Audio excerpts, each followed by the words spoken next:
the video of her student assault has been viewed a reported 67 million times. I've been a teacher for 27 years.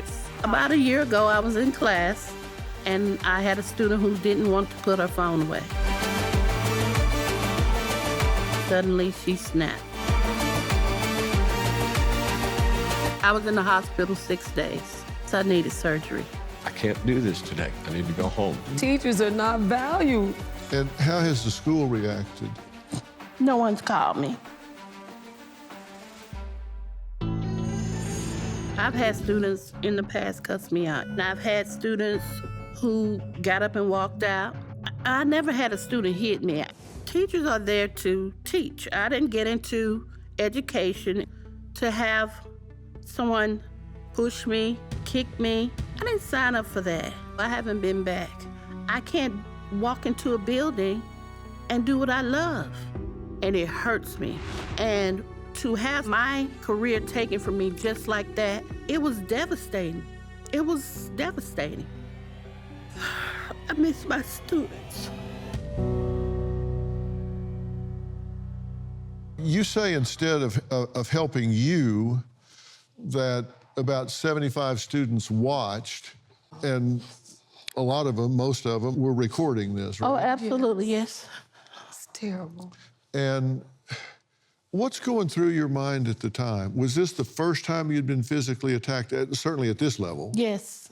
Yes. You've been disrespected before this. Absolutely, yes. Daily. Yes. You're not working right now because it's just too traumatic to go back to school. Yeah, it is. What has been the aftermath of this attack for you? What's been the impact? What have you gone through? I suffer with with PTSD. I'm going back into a school, even going back into the school the other day, just for the recording. It was hard. It was difficult for me in that environment. I've suffered mentally. I've been in counseling. I'm seeing a psychiatrist ever since that day happened, ever since it happened. And I still see them. Whew, traumatic. And what were the physical ramifications of what happened to you? When I fell on the floor and she pulled me down like this, so my MCL, my ACL, like my peroneal nerve was damaged. I had drop foot. It was... Right. Yeah. When your income was cut like it was, how has that affected your life? I've had to file bankruptcy because...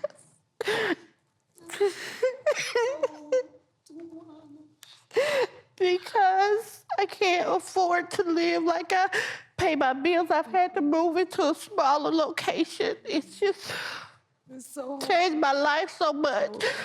I'm used to doing things. I'm used to going. I don't feel like I'm like going anywhere. It's just... It's so hard. Emotionally. I mean, it's just turned your life upside down. Upside down. It is still upside down. After a year, I still don't have what I need, And You'd never be the same. You'd never be the same. And how has the school reacted? no one's called me. Nobody called. They didn't even call to see about you. No one called me. No. They sent me a plant about this big I didn't even with a get little a plant. note on it. I didn't get anything at all. How do you feel about the student? I'm not angry with her because I realized that she had some issues of her own that weren't dealt with. They come to school angry. Yes. Just angry. It isn't directed toward me. They're just angry. Yeah. And they come to school like that angry. When that student attacked me, it was just 10:30 in the morning. Yeah. And you've both seen teachers that have just quit because of student disrespect. Well, after what happened to me, two of my teachers submitted their retirement papers immediately. They said, when I left, It was like a light went out in the school. And everybody just walking around like, Teachers are not valued. Yeah, we don't We're come to not work for valued. that. We don't come to school for that. We don't come to school No. to be parents. We don't come to school to be psychiatrists. No. We don't come to school to be nurses. All of that. We don't come to school to be doctors. All of that. We don't come to school for that. We come to work because we want to teach. We don't come to school to be assaulted. No, we don't. You just want to teach. You've been called names. Oh, absolutely. We don't come to school for that. I've had to walk away because I can't stand it. It really just makes me so angry that I have to walk away. And their attitude is, you work for us. We pay your salary. Oh, yeah. Absolutely. Yeah, I say, well, you entitlement. ain't paying me enough. Yeah. They throwing paper on the floor. Oh, the custodian will get it. Just on purpose. Yeah, just I pay your salary. You can't tell me what to do. Yeah. Come by and just take the hand and knock all your stuff on the floor. Makes me so angry. My next guest, Steve, says when he was punched in the face by a student, it left him more than black and blue. It left him struggling to keep his passion for teaching. I've been teaching for 19 years. It was a passion of mine since I was very young. That particular day, absolutely a normal day of work. It is and was the school policy. The kids weren't supposed to have their phones out. Absolute rage. And he just turned to me and he slugged me. It was in the cheek, right, left cheek. I couldn't think, there was nothing. It was an empty vessel, it really was.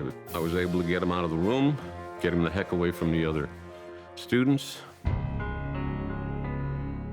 mean, right afterward, I didn't know who I was. I couldn't figure out what it meant to be human. I felt isolated, I felt alone, I had lost myself. It took a lot out of me. But I had to go back because I wasn't going to let this incident destroy that completely. It's hard to get excited to come into work every day. We teachers, you know, we want to teach. We want to go into the school and know that we're going to come out alive. And we shouldn't have to fear for our lives on a daily basis. Steve, you say that punch has really left you struggling with your feelings about going there every day and doing what you had such a great passion for. Yes, that's true. You know, recently another student dispute over a phone left Steve just really upset. I mean, you've seen this happen again, and so it kind of brings it all back. Yeah, it does bring it all back again. I mean, I was in the classroom just a couple of weeks ago, and this young lady was being very obstinate, very disruptive in the classroom, and I was trying to get her under control. She had her cell phone out. I walked over to her and, you know, called out her name a couple of times. She had headsets on, you know, and so I touched her on the shoulder to get her attention, and she turns up to me and she says, you know, don't touch me. I was like, whoa, okay. Slow down, I'm gonna go get the AP. Our associate principal came down and, you know, I was out there with them and she started saying some other stuff and I just kind of turned to my associate principal and I said, I can't do this today.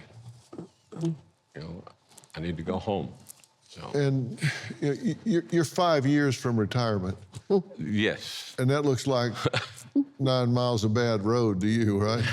In some ways, but in other ways, I still cherish the time with the kids. Yeah, that's you know, I couldn't walk away. I mean, the day after this thing happened, or it was the Monday after this, the first time, you know, I was back in the classroom. I couldn't let just one kid take away that passion I had for allowing all of the other kids that are right there with you and want to learn and have that, share that joy and passion that I do for theater. We're talking about what's going on in the schools right now. When the schools shut down and students were sent home during COVID. Many feel that was a gross mismanagement that has had a deep effect on our children. Now, as they return to the classroom, many teachers say the lack of supervision and accountability children had with remote learning is to blame for the rise in disrespectful students. I think the parents are responsible because you should train your children to respect people in positions of authority. I blame the administrators. I blame the school system itself. The school districts are given what they're given. The kids come into the classroom, the kids are not ready for school. That lies on the parent. They give these phones to these kids at 10 years old. What the heck does a 10-year-old need with a smartphone? Seriously. We don't have support from the parents. You call a parent about their schoolwork. A lot of them are like, so? Yeah, I told him to do it. Ma'am, you're not making sure he's doing it. Yeah, educate the parents. I mean, it starts at the home. The educational system totally needs to be revamped. Children, youth today, they don't respect authority. Well, let's begin. They don't respect themselves. My question in this is, where are the parents in this? Do they show up for parent-teacher conferences? Not- Do they? No, Well- no.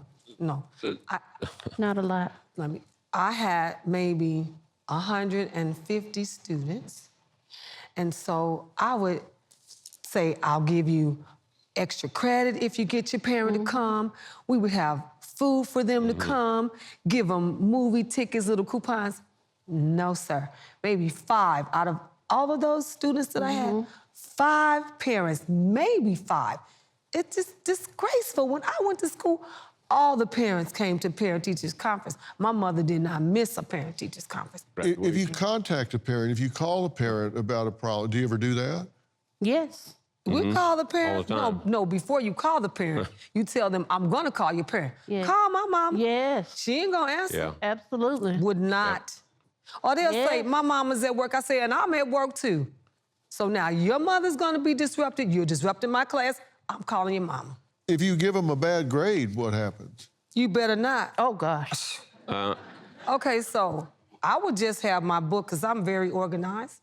I would have my grade book, and I would just say, well, Sally, I gave 20 assignments. Sally completed 2.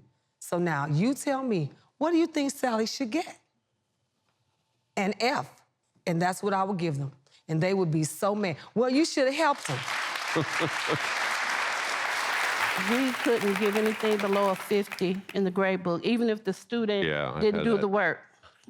There were those times Yeah. that you were, in other districts that I've worked for, they do the same thing. You can't do it lower than a 50 in the grade book for them. And during the COVID, if they never turn their cameras on, if they never turn in one assignment, you still had to give them a passing grade. And they knew it. And so, I mean, why should I do any work?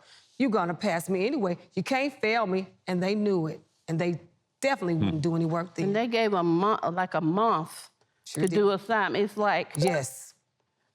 So if they do 0, you have to give them a 50 or 55. Yes. absolutely. Yeah, Yeah. Yes. Yeah. Tragic. you know.